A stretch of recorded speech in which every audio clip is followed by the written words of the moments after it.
Transhumanism. It's often described as the next step in human evolution. The merging of our limited biological minds with the precision and power of technology. What if you didn't have to die? What if you could think 1,000,000 times faster, read minds, have access to all human knowledge instantly? What if you no longer needed to eat or even sleep?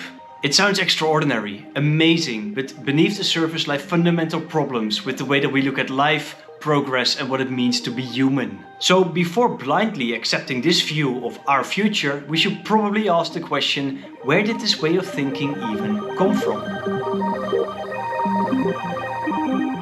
Life is suffering. It is full of limitations, setbacks and pain. We are rarely satisfied with what we have or who we are, and throughout history humans have tried to escape this condition of despair. For centuries, religion offered the most convincing answer.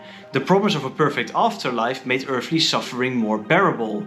Our pain had meaning and our limitations had purpose. But beginning in the 17th century, that dominant story began to change. Enter the Enlightenment. With thinkers like Immanuel Kant urging humanity to dare to know, we were encouraged to take our fate into our own hands. Reason replaced revelation. Science replaced tradition. Progress replaced divine intervention. And to be fair, it worked. In 1900, global life expectancy was 32 years. Today it is around 73. Extreme poverty has fallen dramatically over the past decades. Technological innovation, from the steam engine to the washing machine to the semiconductor, has radically changed what it means to be human. For the first time in history, it seemed that suffering was not inevitable. It had become a solvable problem. But once you start to believe that every problem can be solved, a dangerous thought follows. What if death itself was just another problem? Nowadays, some academics and some of the richest people in the world believe that we have come to an age where we will be able to transcend our biological limits. The desire to escape death is nothing new. In the 19th century, in parts of Russia and Britain, there were already people trying to experiment with the notion. Scientists, mystics and intellectuals searched for ways to defeat death, or at least to understand it well enough to reverse it. And they increasingly agreed on the following: if immortality was possible, science would be the way to get there. These experiments, of course, were not purely rational, they were very emotional. Some people wanted to bring back deceased loved ones and others wanted to prove that the human soul exists. There was a desperate need to prove that we are more than just biology. The belief that we are above biology had been shaken to its core. In 1859, Charles Darwin published the book The Origin of Species, and the implications were devastating for human exceptionalism.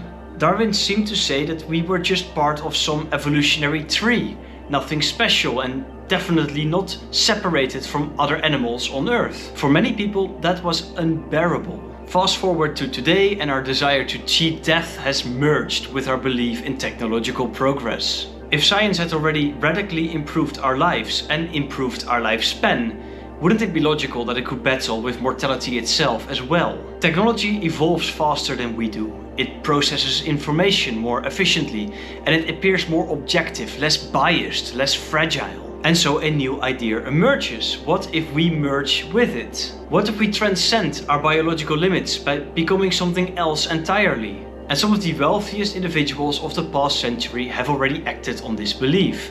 Their bodies are currently stored frozen, waiting for the moment in which they can be revived, this time permanently. There is some irony in this. Even though Darwin stripped us of our special position, we still feel like it is the humans that will actually be the ones to transcend. The language changed from soul to consciousness, from heaven to the clouds, but the message really remained the same. We are still the chosen ones. Not by God, but by technology, the one to transcend. And maybe they're right. What if technology really is something different? And what if merging with technology would create something entirely new? To understand what that would mean, we need to enter into the world of modern transhumanism.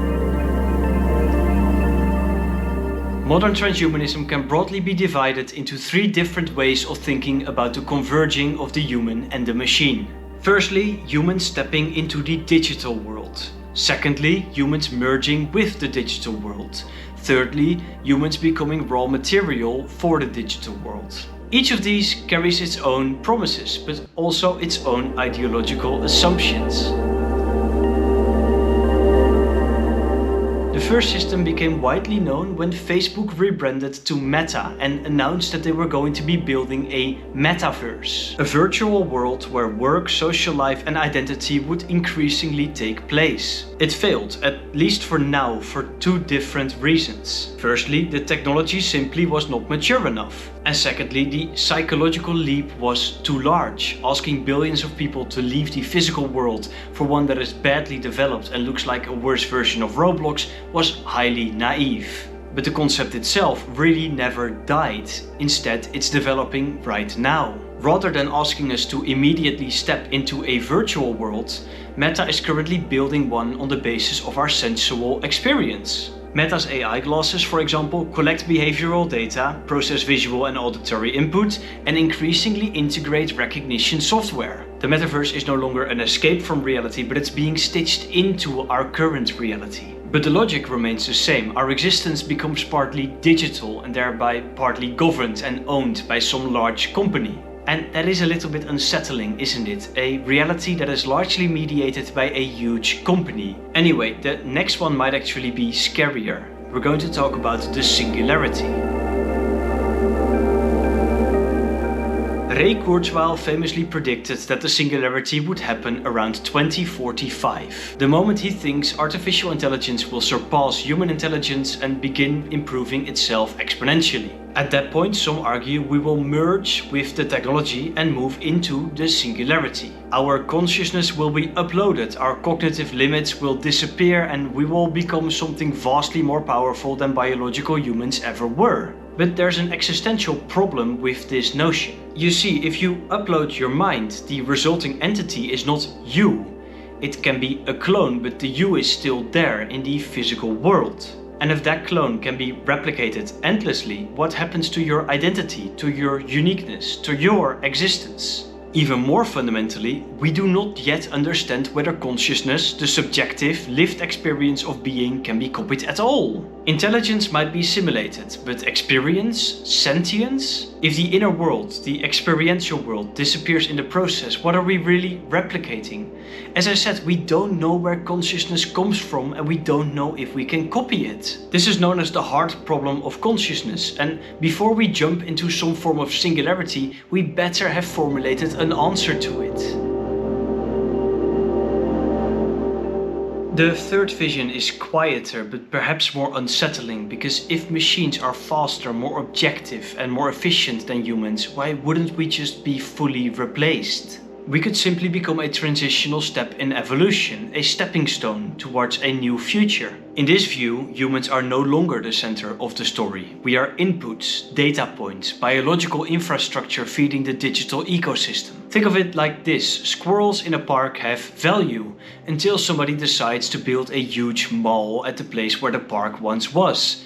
And the moment that they start building the mall, the squirrels lose their value completely, and it doesn't matter if they are displaced or killed to the ones building the mall. It begs the question, if digital systems become the predominant version of intelligence, what role is still there for us? This will be a fundamental shift in how our society is structured, but funnily enough, all of these visions have the same basic assumptions. Underneath all three visions lies one central assumption: quantification. More intelligence is more better. More processing power is more better. More data is more better. More capability is more better. But this more is a quantitative metric and meaning is fundamentally qualitative. Transhumanism, even though it presents itself as this objective and scientific notion, inherits this religious structure. It promises transcendence, it promises immortality, it promises salvation, not in heaven, but in hardware. And then there's the problem of ownership. The question who owns reality is in principle absurd. Reality is not owned by anybody, but if we followed the path of transhumanism, it might be in the future. The infrastructure for digital world is owned by certain companies. If you go onto their platform, like social media platforms, you are on the platform of those companies. And if you step into their metaverse or their singularity, well, you guessed it, also their reality. Additionally, if someone controls our world, they are able to create its power distributions, deciding who has what and who is allowed to do what. Without separations of power or the option to change systems through protest, there are a lot of icky situations for the future. This would already be a fundamental reason to be very cautious with the notion of transhumanism, but we haven't even gotten into the most fundamental reason yet. Before we jump into this part, I want to make one thing very clear. I am not against technology. Technology has done a lot of good.